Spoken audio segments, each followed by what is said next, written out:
semaine 1, jour 1. Bonjour et bienvenue à Dieu au quotidien, notre série d'études méditatives. C'est avec plaisir que nous vous présentons les méditations du pasteur Tom Holliday sur l'Évangile selon Jean. Si vous avez déjà écouté quelques-unes de nos études, vous savez que nous avons deux objectifs simples. Tout d'abord, nous voulons comprendre les livres de la Bible. Nous allons donc parcourir un chapitre de l'Évangile selon Jean par semaine, environ 10 minutes par jour, 5 jours par semaine, et découvrir la bonne nouvelle que Dieu a pour nous. Et puis le deuxième objectif est de créer un sentiment de proximité avec Dieu, un sentiment de proximité avec Dieu qui se traduit par une confiance plus profonde qu'il peut vraiment et qu'il va vraiment changer notre vie. Nous vous rappellerons que nous sommes proches de Dieu lorsque nous prierons brièvement ensemble à la fin de chacune de ces études quotidiennes. En nous lançant dans cette étude, l'étude de l'Évangile de Jean, permettez-moi de vous demander quel genre de choses vous lisez le plus. Peut-être lisez-vous beaucoup de best-sellers, peut-être lisez-vous beaucoup les journaux quotidiens ou les magazines mensuels. Le fait est que nous savons tous qu'aucune de ces lectures ne nous offre ce que l'Évangile selon Jean peut nous offrir.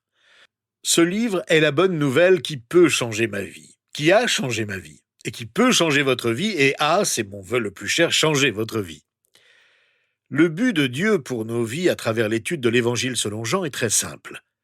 C'est celui de croire.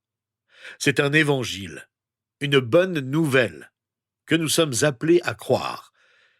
Beaucoup de gens se demandent pourquoi il y a 4 évangiles, Matthieu, Marc, Luc et Jean dans le Nouveau Testament. En fait, voyez-vous, il n'y a qu'un seul évangile, une seule bonne nouvelle. Le fait que Jésus est venu sur terre pour nous sauver, pour nous délivrer de notre séparation d'avec Dieu. Il n'y a qu'une seule bonne nouvelle, mais nous la découvrons selon 4 points de vue distincts, ceux de Matthieu, Marc, Luc et Jean. Lorsque nous parcourons l'Évangile selon Jean, nous nous apercevons rapidement que son approche est très sélective. Elle est différente de celle de Matthieu, Marc ou Luc. C'est comme si Jean prenait quelques photos significatives de ce que Jésus a fait et les classait dans un album de telle manière que nous puissions avoir une image aussi complète que possible de ce que Jésus a accompli pour l'humanité. Jean prend vraiment le temps de décrire les quelques événements qu'il a sélectionnés pour en faire ressortir les détails. En fait, j'aime bien les appeler des images en 3D. Elles mettent en valeur 3 dimensions, la vie physique, la vie spirituelle et la vie éternelle. On retrouve cela tout au long de l'Évangile. L'Évangile selon Jean se distingue des autres parce qu'il fait ressortir toutes les dimensions de la vie physique, spirituelle et éternelle. C'est ainsi qu'il nous montre ce que Dieu veut faire dans nos vies. Je ne sais pas si vous êtes comme moi, mais lorsque je prends un livre, je commence souvent par lire les dernières pages. Ça me permet de comprendre rapidement ce qui a poussé l'auteur à écrire son livre. C'est bien le cas avec l'Évangile selon Jean. Les dernières pages exposent clairement le but du livre. Nous lisons en effet au chapitre 20, verset 31, quelles étaient les intentions de Jean. Jésus a accompli encore, en présence de ses disciples, beaucoup d'autres signes qui ne sont pas décrits dans ce livre. Mais ceux-ci ont été décrits afin que vous croyiez que Jésus est le Messie, le Fils de Dieu, et qu'en croyant, vous ayez la vie en son nom. L'objectif de Jean était très clair. Il voulait que nous croyions en Jésus et que nous recevions la vie qu'il veut nous offrir. L'Évangile selon Jean contient beaucoup de mots importants. Le mot « lumière » est utilisé 22 fois. Le livre parle beaucoup de la lumière, celle qui est venue dans notre monde. Le mot « monde » est utilisé 76 fois dans l'Évangile pour dire comment Dieu a changé le monde. Le livre parle beaucoup de la vie. Ce mot est utilisé 38 fois. Le mot « amour » est mentionné 46 fois. Le mot « témoin » apparaît 22 fois. Mais le mot « croire » est utilisé 98 fois dans cet évangile. C'est un livre sur la croyance. C'est un livre qui change notre croyance. C'est un livre qui renforce notre croyance, qui peut faire de nous de véritables croyants. Avant d'examiner avec vous les 21 chapitres qui composent notre évangile, je voudrais vous donner un aperçu rapide des 5 parties de ce livre. La première partie concerne le commencement. Il s'agit d'une introduction au livre que nous lisons au chapitre 1, versets 1 à 18. Nous étudierons ce passage ensemble demain. Nous y découvrons qu'au commencement était la parole, que la parole était avec Dieu, et que la parole était Dieu. Il est intéressant de constater que l'évangile selon Jean ne contient pas de généalogie, comme dans l'évangile selon Matthieu par exemple, qui retrace la généalogie des parents de Jésus. Eh bien, dans l'évangile selon Jean, l'apôtre commence par nous dire que Jésus est Dieu. Or, Dieu n'a pas besoin de généalogie, car il n'a ni début ni fin. Dans la première partie, Jean parle de Dieu. Puis dans la deuxième partie, du chapitre 1, verset 19 au chapitre 12, verset 50, nous rencontrons Jésus parmi les foules. Jésus exerce son ministère au milieu d'elles. Il leur parle, il accomplit des signes et des miracles, il fait une différence remarquable dans leur vie. En fait, en parcourant ces chapitres, on découvre qu'il mentionne 7 signes miraculeux, mais aussi qu'il rapporte 7 mentions où Jésus dit « Je suis ». Et enfin, qu'il raconte l'histoire de 7 personnes qui, lorsqu'on voit ce que Jésus accomplit au milieu des foules, montrent vraiment comment il exerçait son ministère auprès de ceux qu'il rencontrait. Les 7 signes font mention de l'eau transformée en vin, de la guérison du fils d'un noble, de la guérison d'un homme à Bethsaïda, du jour où Jésus a nourri miraculeusement des milliers de personnes, de la marche de Jésus sur l'eau, de la guérison d'un aveugle et de la résurrection de Lazare. Ces signes, bien sélectionnés, montrent comment Jésus peut faire une différence dans la vie de chacun de nous.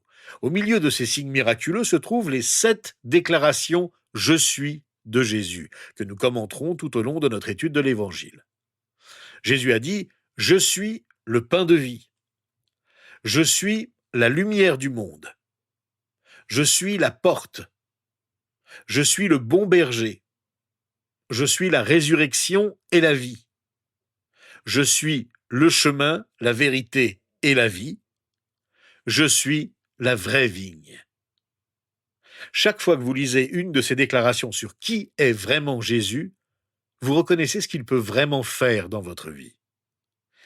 Il est aussi intéressant de constater que la dernière partie du chapitre 1 jusqu'au chapitre 12, Jean nous présente 7 personnes dont la vie a été profondément marquée par Jésus-Christ.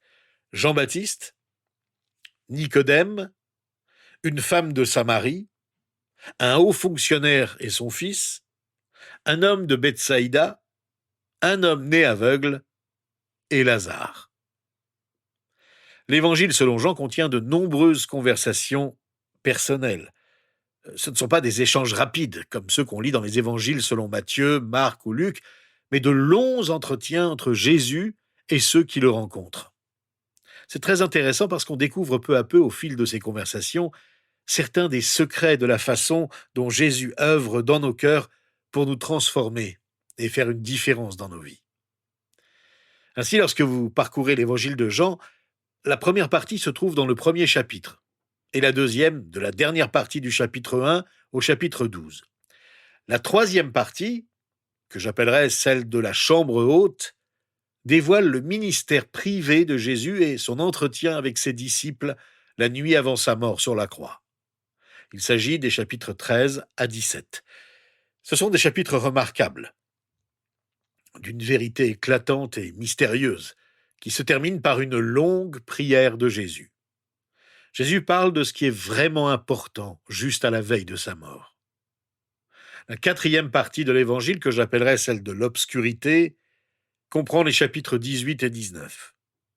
Elle décrit de manière poignante l'arrestation de Jésus, la trahison de 2 de ses disciples, sa mort et son enterrement. La deuxième moitié de l'évangile de Jean est dédiée à la dernière semaine de la vie de Jésus.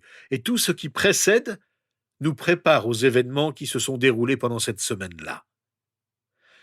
Jean termine son livre par une 5e partie, les chapitres 20 et 21, celle où Jésus est sorti du tombeau et apparaît ressuscité. Jean est le seul évangéliste à donner autant d'importance aux apparitions personnelles de Jésus.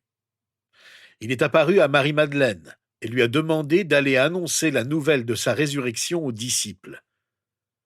Lors de son apparition à Thomas, encore incrédule, il lui dit « Touche mes mains et mon côté ».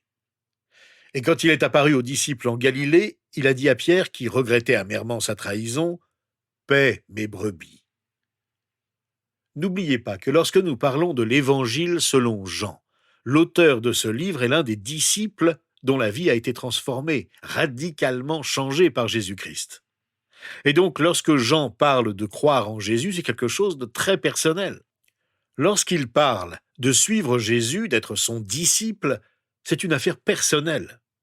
Lorsqu'il parle de ce que Jésus a fait dans la foule, c'est personnel. Ce qui s'est passé dans la chambre haute a changé la vie de Jean. Lorsqu'il parle de ce qui s'est passé dans l'obscurité, dans la nuit noire, avant la mort de son maître, il était là. Jean était le disciple qui se tenait au pied de la croix et qui a vu ce qui s'est passé. Et lorsqu'il parle de Jésus sortant du tombeau, c'était l'un des disciples qui se sont précipités au tombeau pour voir qu'il était vide. Tout ce qu'il a écrit est personnel. Alors que vous et moi commençons à étudier ensemble cet évangile, je voudrais que ce soit une expérience personnelle pour vous comme pour moi. Comment Dieu peut-il changer votre façon de croire? Vous n'avez peut-être jamais cru en Jésus-Christ. Je ne veux pas dire par là que vous ne croyez pas qu'il ait existé à un moment donné, mais que vous ne croyez pas en lui, que vous ne lui faites pas totalement confiance pour diriger votre vie. Vous êtes peut-être encore hésitant et c'est pour cela que vous écoutez cette étude. Ou bien, vous êtes peut-être quelqu'un qui a cru en Jésus-Christ depuis de nombreux mois ou même depuis de nombreuses années. Où que vous en soyez dans votre parcours spirituel, sachez que tout au long de nos études quotidiennes, nous pourrons découvrir comment nous pouvons affermir notre croyance, changer notre façon de vivre et renforcer progressivement notre foi. Avant de commencer notre étude de cet évangile au contenu unique, j'aimerais prendre un moment pour prier avec vous, en attendant avec impatience ce que le Seigneur va accomplir dans nos vies. Et pendant que nous prions spécifiquement pour que le Seigneur se serve de notre étude commune pour approfondir notre foi.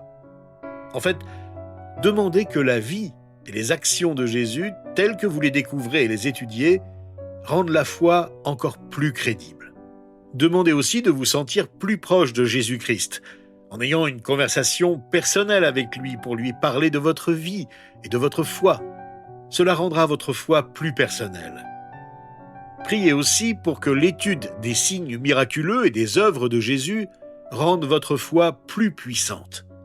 Priez pour que l'écoute des paroles de Jésus rende votre foi plus pratique et que vous ne vous contentiez pas d'en parler seulement, mais que vous en viviez jour après jour. Priez enfin pour que le message de la croix et de la résurrection rende votre foi plus passionnée, d'une passion vraie, d'une passion spirituelle. Voilà ce que nous te demandons, Seigneur Jésus, une foi personnelle, puissante, pratique et passionnée. Et c'est en ton nom que nous t'adressons notre prière. Amen. Rejoignez-nous demain pour entamer cette étude de l'Évangile de Jean. Nous aborderons ensemble les versets 1 à 18.